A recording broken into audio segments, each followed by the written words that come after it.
4 teenagers confessed to murder. Every single one of them was innocent, and the police knew something didn't add up. They still went to prison anyway, because once they said the words, there was no going back. Charles Johnson was 19. Lerard Stiles was 16. Treshawn McCoy was 17.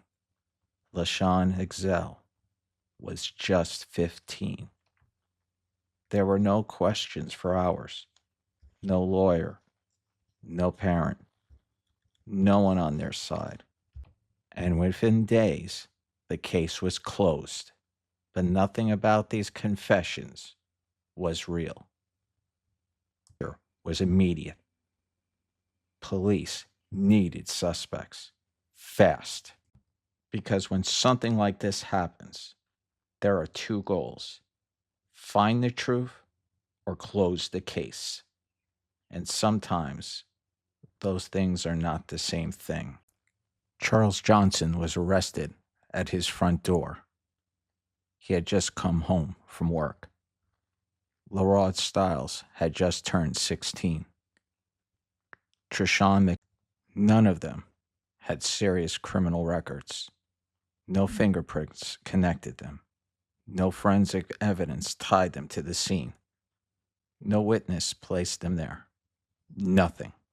Nothing except what would happen next. Each of them was questioned alone. One room. One teenager. Multiple detectives. No attorney. No parent. No one to stop it. And that matters because an interrogation is not just questions. It is pressure. It is control. It is exhaustion. It is fear. And when you're a teenager, that pressure hits differently. The detectives didn't just ask questions. They gave them details. Details about the crime. Details only someone at the scene would supposedly know. Then they demanded those same details back. And once the teenagers repeated them, those words became evidence. The story started to sound real. But they were threatened. Life in prison. Never seeing their families again. Then came the promise. Say what we need you to say, and you can go home. That's all it takes. Not proof, not evidence, just pressure and a way out. Charles Johnson kept saying he was innocent. He signed anyway, because he thought it would end. It didn't. One by one, all 4 teenagers signed statements. And just like that, the case was closed. This is the part people struggle to understand. Why would someone confess to something they didn't do? But that question assumes something that isn't true. It assumes they had a choice. They didn't. Teenagers are far more vulnerable to false confessions. Their brains are still developing, especially the parts responsible for judgment, risk, and long-term consequences. So when they are placed in a room, alone, under pressure, and told the only way out is to agree, they don't think about years from now.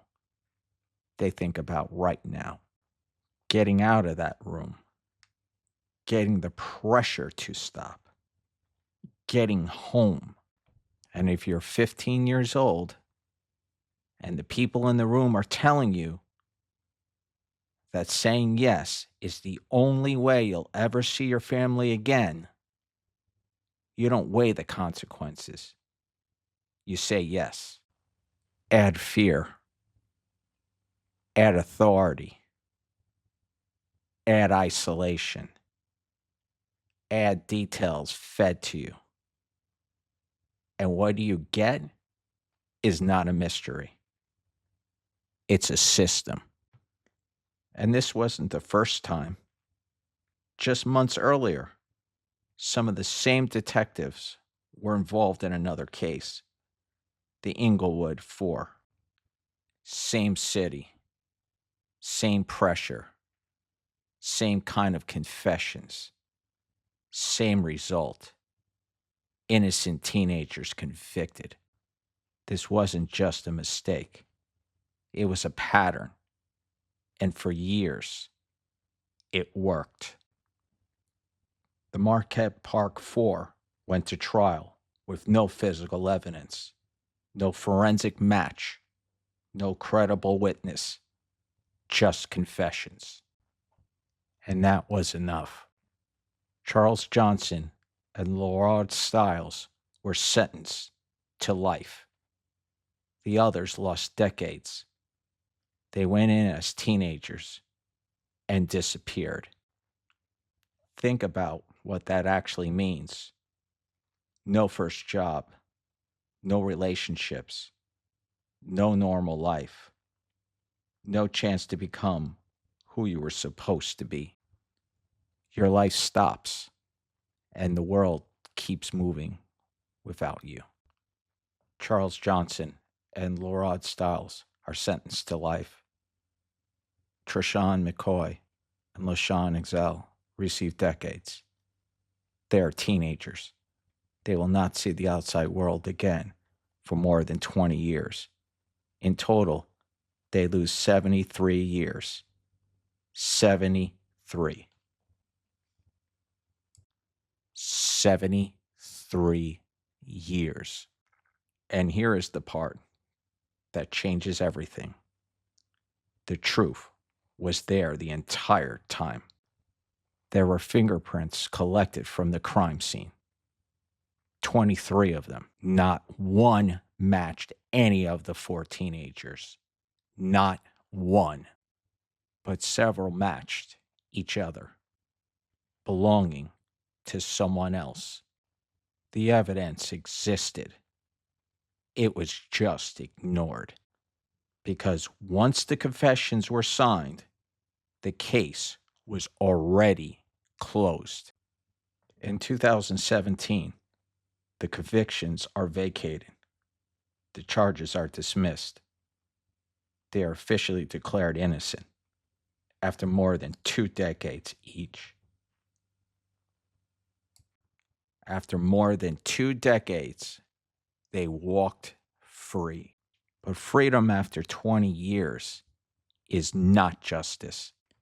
The city paid $50 million, one of the largest settlements in its history. But money doesn't give back time. It doesn't give them their lives back. Think about what that actually means. No first job, no relationships, no normal life, no chance to become who you were supposed to be. And that is what makes this case so difficult to sit with. Because once the truth comes out, everyone can see the mistake. Everyone can see what went wrong. But the people who lived through it don't get to start over. They only get what's left. And that's why this matters. Because false confessions are not rare. They are not accidents. They happen when pressure replaces proof, when a confession becomes more valuable than the truth, when the system rewards closure more than correctness. It wasn't one mistake. It was a pattern, a system that kept working, even when it was wrong. Because the goal was never just to find the truth. It was to close the case. And once the case was closed, nothing else mattered. What mattered was that someone confessed. Every case on this channel has one thing in common. The truth was always there. It just wasn't looked for. This is Verdict Undone.